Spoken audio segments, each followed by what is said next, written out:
kids! Kids, this month we are learning about one of the most famous families in the entire Bible. We are learning about King David and his family.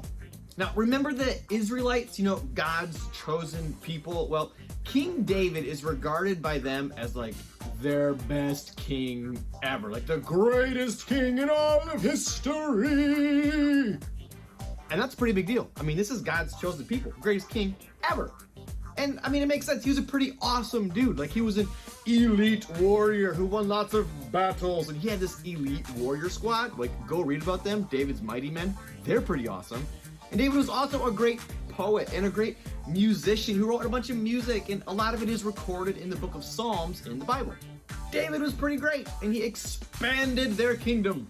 You can see why the people regarded him as like their best king ever, and that made David and his entire family very famous. Now, fame and power can be really dangerous things. Sometimes they can be used to do some really awesome, good things, God-honoring things, but many times, fame and power corrupt and end up being used for bad. For most of his life, David used his fame and his power for good. He realized that this fame and this power really came from God, and he used it to honor God and do what God asked. Notice I said most of the time, because David was a human, which means he was not perfect. David made mistakes. He made some small mistakes, and he made some really big, massive, giant, huge mistakes. We don't have time to get into the whole story, but one of the big mistakes David made was he started hanging out with this married woman a lot named Bathsheba, and well, eventually she gets pregnant with David's kid, and that's not okay because she's married. So David sends her husband into battle, who's one of his mighty warriors, but sends him into battle with the whole purpose that he would not survive the battle. Bad news, David. Wrong. Well, God sends this prophet named Nathan. Everybody say Nathan. Nathan. God sends Nathan to confront David, or in other words, to go tell David, the king, the most powerful person in the land, that, hey, you done did wrong. You are wrong. You sinned. This was wrong. Bad, David. Bad. Well, Nathan was a little scared, so he tells David this story about this poor man that only has one sheep and this rich man with lots of sheep, but this rich man goes and steals the poor man's sheep. This makes David so furious. That is not okay. We need justice in this situation. And then Nathan says, well, David, actually you are the rich man in this story. You have done wrong. You have sinned. David feels awful. He immediately confesses his sin to Nathan and to others and just feels terrible because he has done wrong, made some big mistakes. He knew what he had done had hurt a lot of people. See, God hates sin because sin hurts people, and God loves people. He loves us, and sin hurts us. It hurts people. David had hurt a lot of people. After David confesses his sin, he does everything he can to make things right, as much as he can. Some of it he couldn't make right. He couldn't bring her husband back to life. He was dead, but he tried to do everything he could to make things right. One of those things was he married Bathsheba, and eventually they have a son together named Solomon. Now we are going to learn more about Solomon in a couple of weeks because he eventually takes over for David and becomes a very wise king who also makes some mistakes. Because as people, we make mistakes. You make mistakes, I make mistakes, we all do.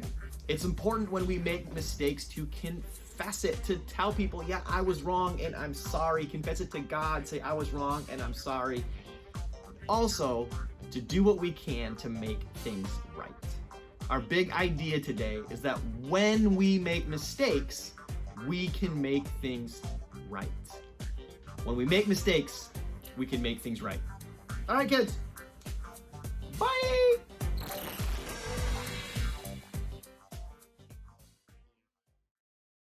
Hi there, little chicken nuggets. It's me, Carl. Welcome to GROWTV. Welcome to GROWTV. Hosted by Carl.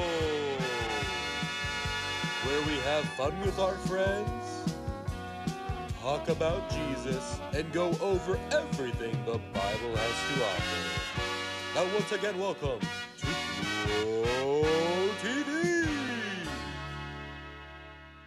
Hey there, y'all. Hope you're having a fantastic day. Quick question for you, though. Have you ever wanted to be famous? That's a silly question. Of course everyone wants to be famous. You get free food, everyone likes you, free food, your life is perfect, you get to be on TV, and guess what? Free food! I mean, living the life of a famous person, that's the way to go. And that's why this month, we ain't gonna just talk about being famous. We're gonna become famous. Well, me, but y'all are gonna come along for the ride. Now, the first step is the hardest part, become famous. How am I gonna do that? Well, let's think. There's a couple famous people out there. I could look at what they did to become famous, then I could pick one of those things, so I could do those things. That thing. All right, let's see. We got LeBron James. He became famous by doing basketball. That's too easy. There's Iron Man. He got famous by being a genius that saved the world. Boring.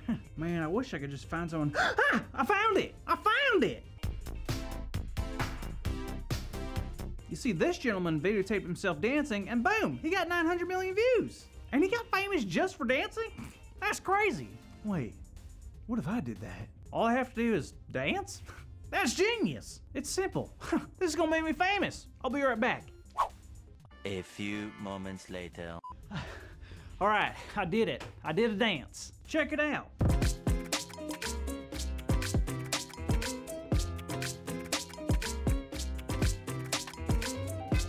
Now I'm gonna upload it and let's just hope for the best. Now I'll just give it some time and hopefully it'll go viral. But right now, I must prepare myself. Once I become famous, everything's gonna change. Everybody's eyes will be on me. There'll be no secrets, nowhere to hide. No mistakes. See, if I make a mistake, my reputation will forever be tainted. So I vow from here on out to never make a mistake. Did someone say steak? Huh? Who said that? It's me, Andy. Did you say steak? Because I am starving. Oh, no, I said mistake. Sorry. Oh, bummer.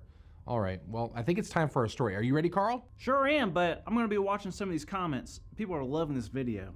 Really? Yep, someone said my dance moves looks like a three-legged dog trying to shake off water.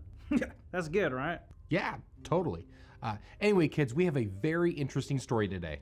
It starts all the way back in the Old Testament, 2 Samuel chapter 11 and 12 to be specific. You see, at this time, King David was the greatest king that Israel has ever had. He wasn't a shepherd anymore. He was a king, a warrior, and a lot of people admired him. But long story short, David made a terrible mistake. He started paying attention to a woman that wasn't his wife. Her name was Bathsheba, and she was married to a man named Uriah. And Uriah was an elite soldier in David's army. And while Uriah was away, David decided to spend time with Bathsheba.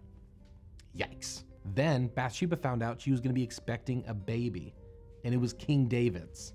Now, instead of apologizing and making things right with Uriah, David sent Uriah to a place in the battle where he knew he would die. But during all of this drama, there was a prophet named Nathan.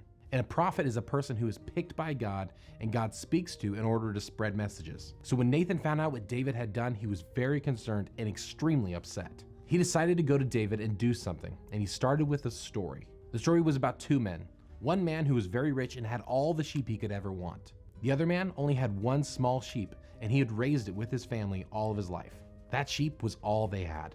Then one day the rich man came into town and was very hungry, and instead of using one of his sheep, he took the one and only sheep that the poor man had. Now when David heard this, he got angry that this rich man would take something that did not belong to him. He could not believe how terrible of a decision that rich man had made. But it was at that moment Nathan took a look at David and said, "You are that man, David."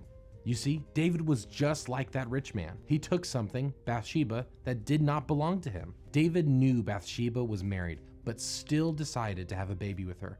And then, to make matters worse, he had Uriah killed. And it was at this moment David finally realized how terrible his decisions really were. And David felt truly sorry and admitted that he had sinned against God. And then came some hopeful news. Nathan looked back at David and told him that God had taken away his sin and he wasn't going to die. Now God had forgiven King David, but there would be consequences to David's actions. And it would be tough for him, and his sin would be remembered by a lot of people. Kind of like how we're still talking about it right now. But David knew that he had made a mistake and felt sorry for what he had done. And David was willing to make it right. So that's the takeaway for today. Always remember that we will make mistakes. Maybe not like King David's, but we will mess up. And when we make mistakes, we can make things right. Whoa, that is our big idea. Let's say hey to our new friend, O'Shea.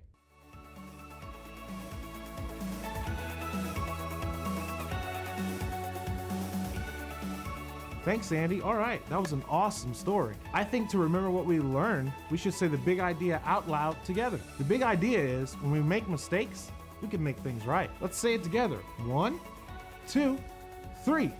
When we make mistakes, we can make things right. Good job, guys. I don't know about you, but I'd love to check in and see what Carl's doing. Carl? Hi, you wouldn't believe this, y'all. My video has like a crazy amount of views. You wanna know how many? Y'all ready for this? 13 views. Right? Isn't that incredible? Well, anyways, I'm gonna keep an eye on this. But take a good look, y'all, because this time next week, I'm gonna be famous. See y'all later. Thank you for watching, and tune in next week for a new episode of